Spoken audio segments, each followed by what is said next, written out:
Saudi, Pakistan, തുർക്കി ഈ സഖ്യത്തിലേക്ക് Egypt കൂടി വരുന്നു എന്നുള്ളതാണ് ഏറ്റവും പുതിയ വാർത്ത.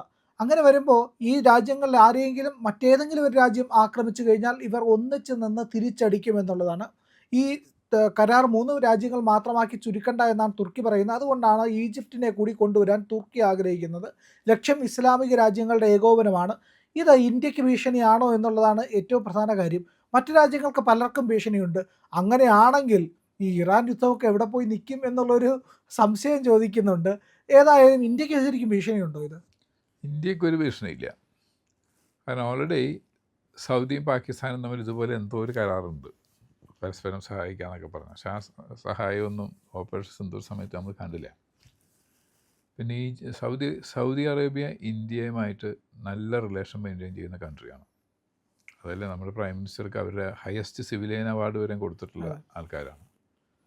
ഇപ്പോഴും അത് മെയിൻറ്റെയിൻ ചെയ്തു പോകുന്നതാണ്. ഈജിപ്റ്റുമായിട്ടും നല്ല റിലേഷൻ നമുക്കുണ്ട്.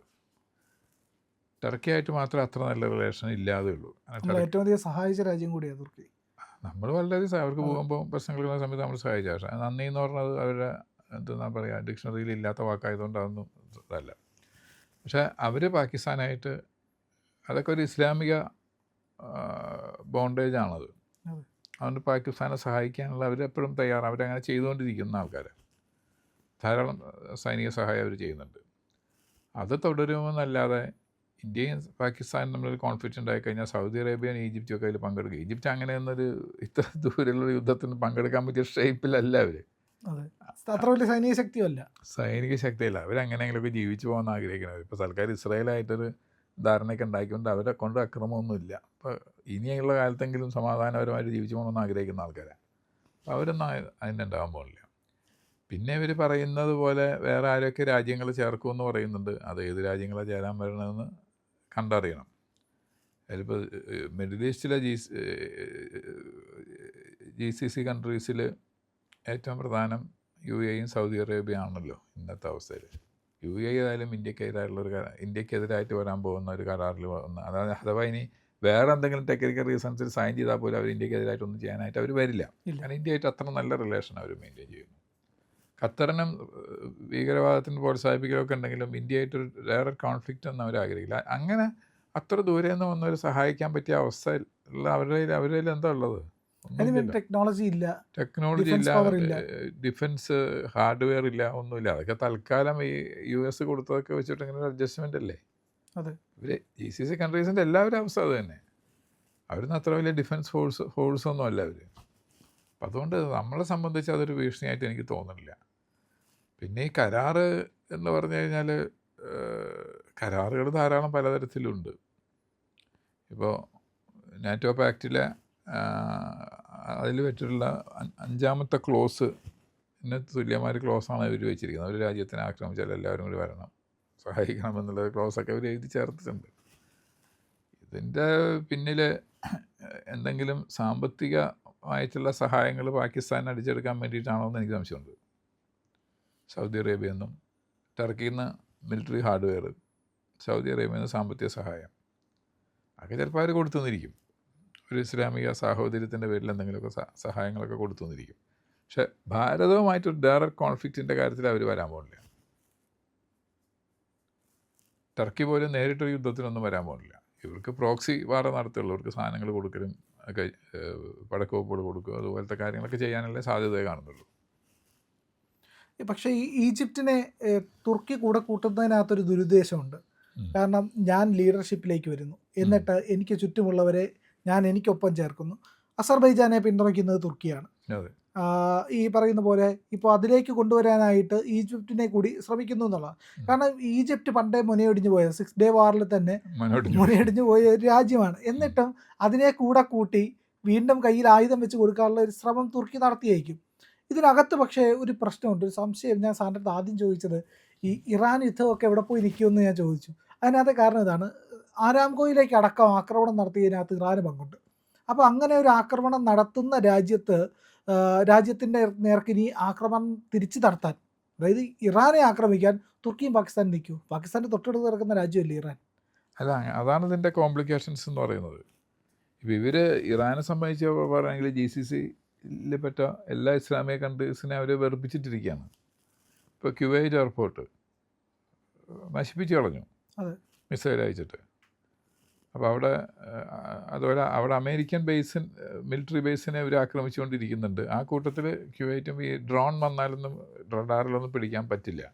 അങ്ങനത്തെ അക്രമങ്ങൾ നടത്തിക്കൊണ്ടിരിക്കുമ്പോൾ UAEയും ഇവരെല്ലാവരും ഇറാനെതിരാണ്. അപ്പോൾ ഇതിൽ ഇറാൻ ഫാക്ടർ അവിടെ നിൽക്കുമ്പോൾ ഇതിൽ കുറേ കോംപ്ലിക്കേഷൻസ് ഉണ്ട്. ഇവർ ഈ പറയുന്ന പോലെ ഒരു സ്മൂത്തായിട്ട് ഒരു കരാറായിട്ട് ഇത് കൊണ്ടുപോകാൻ പറ്റില്ല.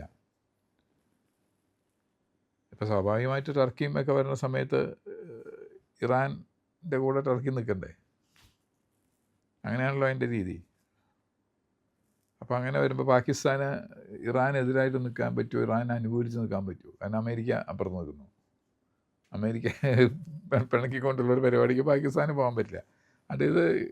ഇതെല്ലാം ഒരു അവർ തന്നെ ക്രിയേറ്റ് ചെയ്തിട്ടുള്ള ഒരു എന്തെന്നാ പറയുക, ഒരു നൂലാമാലയാണത്. ഇതുകൊണ്ടൊന്നും തന്നെ സംഭവിക്കുമെന്ന് ഞാൻ കരുതുന്നില്ല. ഇതിനകത്ത് പാകിസ്ഥാന് ഒരു ലക്ഷ്യമുണ്ട്, അത് ഇന്ത്യയാണ്.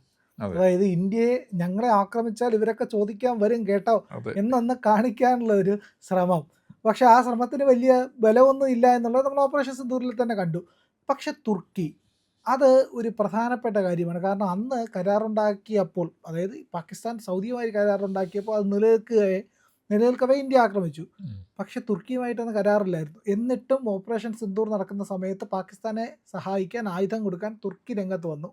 ഇനിയും അത് ഈ കരാറിൻ്റെ മറവിൽ കൂടുതൽ ശക്തിയോടുകൂടി തുർക്കി നടത്തുമോ? അങ്ങനെയാണെങ്കിൽ അത്യാവശ്യം ആയുധമൊക്കെ ഉള്ള രാജ്യമാണ് തുർക്കി. ഈജിപ്തിനെ പോലെ സൗദിയെ പോലെ അല്ല. അതൊരു ഭീഷണിയാവും? ഭീഷണിയൊന്നും ആവില്ല. അവർ നേരിട്ടൊരു യുദ്ധത്തിനൊന്നും ഭാരതത്തിനൊരു യുദ്ധത്തിനൊന്നും അവർ വരില്ല. മിസൈൽ അയക്കാൻ അത്രയൊന്നും വലിയ ഇൻ്റർ കോണ്ടിനെൻ്റൽ ബാലിസ്റ്റിക് മിസൈലൊന്നും അവരുടെ കയ്യിലുണ്ടെന്ന് എനിക്ക് തോന്നുന്നില്ല. അവർ പാകിസ്ഥാൻ ആയുധങ്ങൾ കൊടുത്തുകൊണ്ടിരിക്കുക, മുൻപും കൊടുത്തിട്ടുണ്ടാവുമല്ലോ, ഇനിയും കൊടുക്കും. പക്ഷെ അത് ആയുധങ്ങൾ കൊടുത്തു എന്ന് വെച്ചിട്ട് പാകിസ്ഥാന് യുദ്ധം ജയിക്കാറില്ലല്ലോ. അവർക്ക് ഏത് കാലത്ത് ആയുധം ഉണ്ടാവാതിരുന്നത്? അമേരിക്കയുടെ ഒരു ആയുധങ്ങളുണ്ടായിരുന്നു. 65 വാറിലും 71 വാറിലും അന്നത്തെ കാലത്ത് വളരെയധികം അഡ്വാൻസ്ഡ് ആയുള്ള നാറ്റ് എന്ന് പറയുന്ന ഫൈറ്റർ പ്ലെയിൻ അതവർക്ക് ഉണ്ടായിരുന്നല്ലോ. അപ്പോൾ എന്നിട്ട് എന്തുണ്ടായി? അപ്പോൾ ഇതൊന്നും കുറേ മിലിറ്ററി ഹാർഡ്വെയർ അല്ല ഒരു രാജ്യത്തിനെ യുദ്ധം ചെയ്യിക്കുന്നത്. കുറച്ച് അതിന് മൊറാലിറ്റി വേണം, കുറച്ച് ധർമ്മം വേണം, പിന്നെ പാട്രിയോട്ടിസം വേണം, പിന്നെ എന്തിനു വേണ്ടി എന്നുള്ള റീസൺ വേണം. പാകിസ്ഥാൻ ഭാരതമായിട്ട് കോൺഫ്ലിക്റ്റിൽ എന്തെന്നാൽ പറയാണ്ട് ന്യായമുള്ള സാധനം എന്താ ഉള്ളത്? ഒന്നുമില്ല. പാകിസ്ഥാൻ സംബന്ധിച്ച് ബാക്കിയുള്ള കാശ്മീർ കൂടി കിട്ടണമെന്ന് അതൊരൊന്നാം പടിയാണ്. അല്ല കാശ്മീർ കൊണ്ട് തീരുന്നൊരു സംഭവമല്ല അത്. പിന്നെ പഞ്ചാബാവും രാജസ്ഥാനാവും. പണ്ടൊരിക്കൽ ആളെന്നോട് പറഞ്ഞു, അയാൾക്ക് ഇന്ത്യയും പാകിസ്ഥാനും തമ്മിലുള്ള ഒരു കെമിസ്റ്റാണ്, യുദ്ധം അല്ലെങ്കിൽ സംഘർഷം തീർക്കാനായിട്ട് ഒരു വിദ്യ അയാളുടെ ഉണ്ടെന്ന് പറഞ്ഞു. ഞാനും അത്ഭുതപ്പെട്ടു. കാരണം ഈ വലിയ വലിയ പ്രധാനമന്ത്രിമാർക്കൊന്നും ചിന്തിക്കാൻ പറ്റാത്തൊരു സാധനം ഒരു കെമിസ്റ്റിന് കണ്ടെടുക്കാൻ വലിയ കാര്യമല്ല, അന്ന് പറയാൻ പറഞ്ഞു. അപ്പം അയാൾ പറയുക കാശ്മീർ പാകിസ്ഥാൻ കൊടുക്കാൻ, അതോട് തീരുന്നു. കാരണം നെക്സ്റ്റ് പഞ്ചാബ് ചോദിച്ചാലോ, അപ്പോൾ അതും കൊടുക്കാൻ പറയുമോ?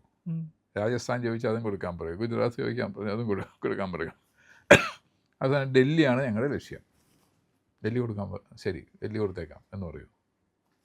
അപ്പോൾ ഈ കാര്യങ്ങളെന്നൊക്കെ പറഞ്ഞു കഴിഞ്ഞാൽ വെറുതെ ഒരു തമാശ പോലെ. പിന്നെ ടർക്കിക്ക് വേറൊരു ലക്ഷ്യമുണ്ട്. ലോക ഇസ്ലാമിൻ്റെ ഗുരു ആകാൻ പറ്റുമോ, നേതാവാൻ പറ്റുമോ എന്ന് ആഗ്രഹം. കാരണം പഴയ കാലിഫേറ്റിൻ്റെയും ഒക്കെ. അപ്പോൾ സൗദി അറേബ്യയുടെ കയ്യിലാണ് മെക്ക ഇരിക്കുന്നത്. അപ്പോൾ നിങ്ങളുടെ കയ്യിലുള്ള മെക്കയാണോ അല്ലെങ്കിൽ ഞങ്ങളുടെ പഴയ കാലിഫേറ്റിൻ്റെ പാരമ്പര്യമാണോ വലുത് എന്നുള്ള ഒരു ഇസ്ലാമിക ലീഡർഷിപ്പിൻ്റെ ഒരു അംബീഷൻ അവരെ പുറത്ത് നടക്കുന്നുണ്ട്. അതുമൊക്കെ ഇതിൻ്റെ പുറകിൽ കളിക്കുന്ന കാണാച്ചരടുകളാണ്. പക്ഷെ ഭാരതത്തിന് ഇതുകൊണ്ട് ഒരു വീഴ്ച ഉണ്ടാകാൻ പോലില്ല, ഒന്നും തന്നെ സംഭവിക്കില്ല.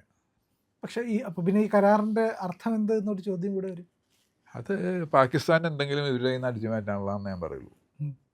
കുറച്ച് ആയുധം, സൗദിയിൽ നിന്ന് കുറേ പൈസ, കുറേ പെട്രോള്, എന്തെങ്കിലും അടിച്ചു മാറ്റാനായിട്ടുള്ളൊരു തന്ത്രം മാത്രമാണ്. അമേരിക്കക്കാരോട് ചിലപ്പോൾ ആദ്യമേ പറഞ്ഞിട്ടുണ്ടാവും, സാറേ ക്ഷമിക്കണം, ഞങ്ങളിങ്ങനത്തെ പരിപാടിയൊക്കെ ഉണ്ട്, ജീവിക്കാൻ വേറെ മാർഗ്ഗമില്ല, അതുകൊണ്ട് സാറ് തെറ്റിദ്ധരിക്കരുത്, പ്രശ്നമൊന്നും ഉണ്ടാക്കരുത്, അന്ന് എന്തെങ്കിലും അവിടെ എന്നിട്ട് നമ്മളും പറയും. അങ്ങനെ അമേരിക്ക അറിഞ്ഞുകൊണ്ട് തന്നെയുള്ള ഒരു എന്തെന്നാ പറയുക, ഒരു നിലനിൽപ്പിന് വേണ്ടിയിട്ടുള്ളൊരു ഒരു ഒരു കാരണം ഈ ഭിക്ഷാടനത്തിൻ്റെ അവസ്ഥയിൽ നിന്നില്ല, അതിൽ നിന്ന് എന്തെങ്കിലും നിലനിൽപ്പിലേക്ക് വരാൻ പറ്റുമോ എന്ന് നോക്കാനുള്ളൊരു ശ്രമം മാത്രമാണത്. പ്രിയമുള്ളവരെ, മറ്റു മാധ്യമങ്ങൾ പറയാത്ത ഏറ്റവും പുതിയ വാർത്തകളും വിശകലനങ്ങളുമായിട്ടാണ് ഇന്ത്യ ലൈവ് നിങ്ങളുടെ മുന്നിലേക്ക് വരുന്നത്. നമ്മുടെ ചാനൽ കാണണം, ഒരുപാട് പേരെ കാണിക്കണം, അവരോടൊക്കെ ചാനലിൻ്റെ വരിക്കാരാവാൻ പറയണം, സബ്സ്ക്രൈബ് ചെയ്യണം. ചെയ്യാത്ത ആളുകൾ ഉറപ്പായിട്ടും ചെയ്യണേ.